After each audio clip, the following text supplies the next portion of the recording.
सत्य का साहस। नागपूर शहरातून एक अत्यंत सुन्न करणारी घटना समोर आली आहे। गिट्टीखदान पोलीस स्टेशनच्या हद्दीतील एका 14 वर्षीय मुलाच्या अपहरणाचे रूपांतर दुर्दैवाने हत्येत झाले आहे।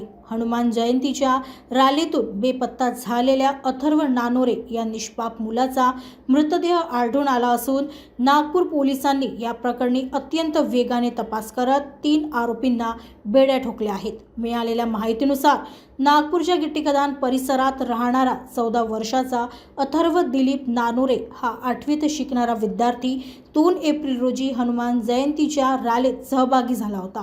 मात्र रात्री उशिरापर्यंत तो घरी न परतल्याने परिसरात चिंतेचे वातावरण पसरले। अथर्वच्या आईने दिलेल्या तक्रारीवरून पोलिसांनी अपहरणाचा गुन्हा दाखल केला होता।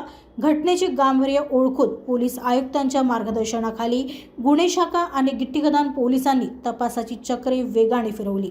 दरम्यान कळमेश्वर पोलीस स्टेशन अंतर्गत भरतवाडा रेल्वे क्रॉसिंग जवळील पुलावर एका अज्ञात मुलाचा मृतदेह सापडल्याची माहिती मिळाली। दुर्दैवाने हा मृतदेह अथर्वचाच असल्याचे निष्पन्न झाले।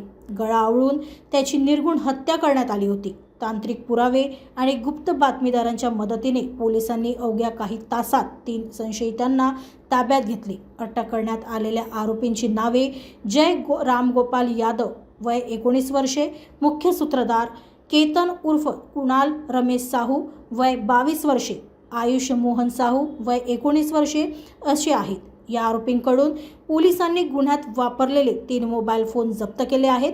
पुढील तपास गिट्टीखदान पोलीस करीत आहेत।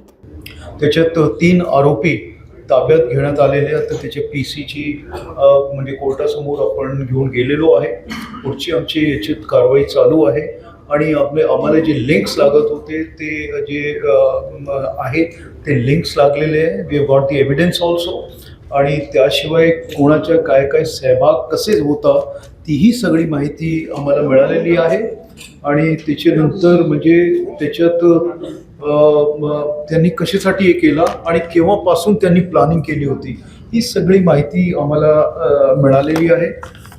त्याच्यात जे मेन आहे त्यांची जी तयारी होती जवळपास 20-25 दिवस अगोदर त्यांची ही तयारी होती चालू।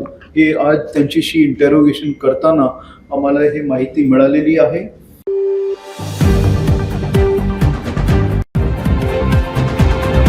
अब तक सत्य का साहस।